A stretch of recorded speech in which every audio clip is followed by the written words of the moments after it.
ঈশ্বরের তৈরি করা একটি সুন্দর বাগানে প্রথম পুরুষ আদম এবং নারী হবা বসবাস করত। কিন্তু শয়তান ছল চাতুরির মাধ্যমে সাপ সেজে আদম এবং হবাকে প্রলুব্ধ করল।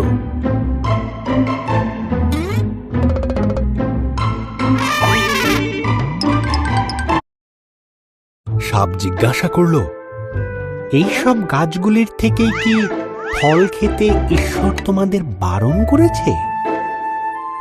হবা উত্তর দিল, শুধু মাঝখানের গাছটির ফল খেতে বারণ করেছে।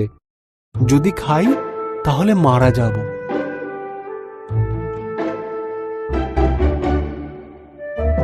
সাপ বলল, তুমি মারা যাবে না। ঈশ্বরের ওই গাছ থেকে ফল খেতে না দেওয়ার পেছনে বিশেষ কারণ আছে।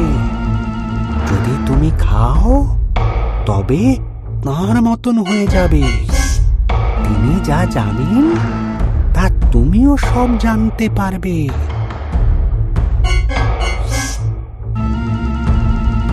হবা ফলটি খেল। সে তার সঙ্গে আদমকে কিছুটা ফল খেতে দিল। আদমও ফলটি খেল এবং খাবার পরেই তারা এমন কিছু জানতে পারল যা তাদের জানা ছিল না।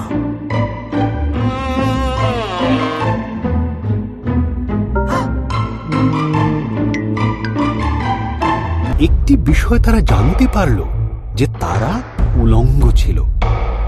তারা পাতার বস্ত্র তৈরি করে নিজেদের লজ্জা ঢাকল। তারা আগে কোনোদিন ভয় বা লজ্জা পায়নি। তাই তারা বুঝল কিছু একটা ভুল হয়েছে। ঈশ্বর ডাকলেন, আদম, হবা। আদম উত্তর দিল, আমরা লুকিয়ে আছি, আমরা উলঙ্গ। ঈশ্বর দীর্ঘশ্বাস ফেলে বললেন, তোমরা ওই গাছের থেকে ফল খেয়েছ, তাই তোমরা জানো। তখন আদম হবাকে দোষ দিল, আর হবা সাপকে দোষ দিল। ঈশ্বর বললেন, সাপ, তুমি বুকে ভর দিয়ে চলবে। এক নারীর পুত্র সন্তান তোমাকে পরাজিত করবে। হবা, তুমি কষ্টের সাথে সন্তানের জন্ম দেবে।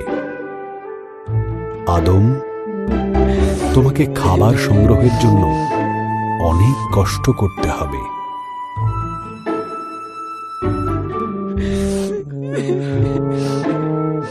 এরপর ঈশ্বর আদম এবং হবার জন্য পোশাক তৈরি করে তাদের পরালেন আর বাগান থেকে বের করে দিলেন।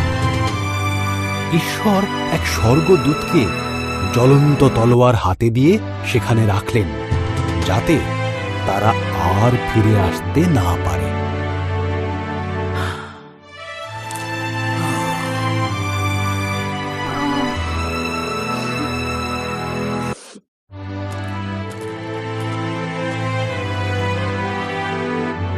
আরো গল্প শুনতে সাবস্ক্রাইব করো।